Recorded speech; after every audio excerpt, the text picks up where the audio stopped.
Right guys, hello, hope we are okay. I'm going to make a nice simple crumble topping. Okay, so a nice crumble topping for anything really, for a fruit crumble, put on top of ice cream if you wish. You can do whatever you wish with it really. We've got some demerara sugar, we've got some plain flour, I like some oats in my crumble, and we've got butter. I've grated the butter, so cold butter out the fridge.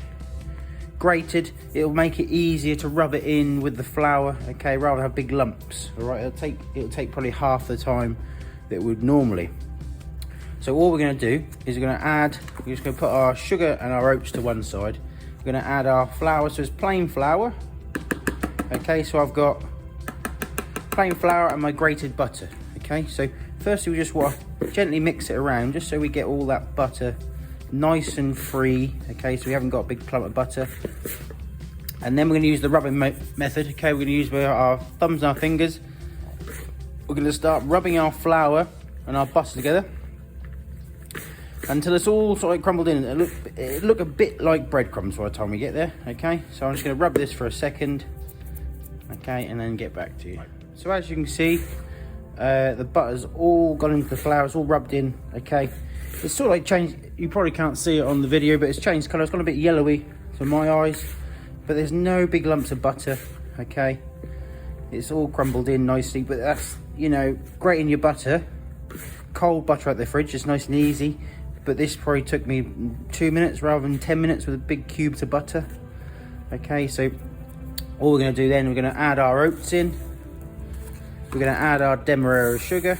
Okay, at this point you can add some spice to it. If you were making an apple crumble, you can add a little bit of cinnamon to it, a little bit of mixed spice. Okay, if you want it for topping for ice cream for your kids, maybe you could put some crumbled up biscuits in there, some Oreos or digestive biscuits for a bit more different flavour, or some, actually would be very nice to be some ginger nut biscuits.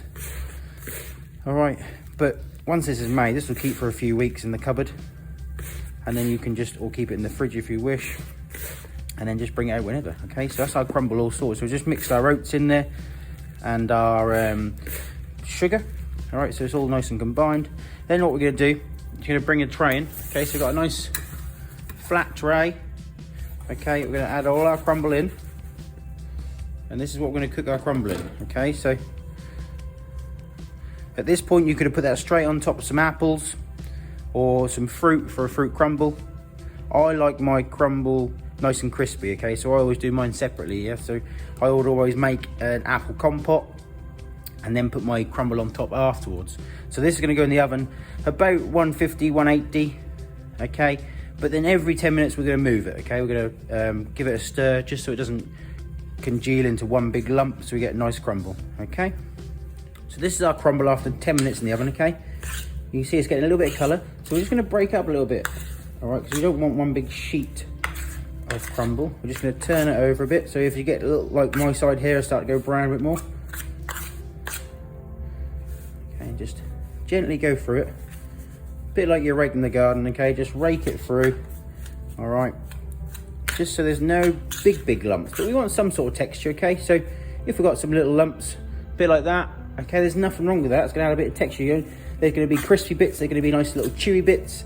It's going to end up a bit like a oat biscuit. So there we are. So that's 10 minutes. We're going to give another 10 minutes, and give it another stir, and then give it another 10 minutes after that. This is our crumble topping. Okay, this is now after 25 minutes. Okay, so it's nearly there. It's lovely and golden, it's crispy. I'm going to give it another 5 minutes in the oven. I'm going to take it out and let it cool down. Okay, so our crumble's out of the oven, it's all done. Okay, I'm going to leave it to one side and let it cool down.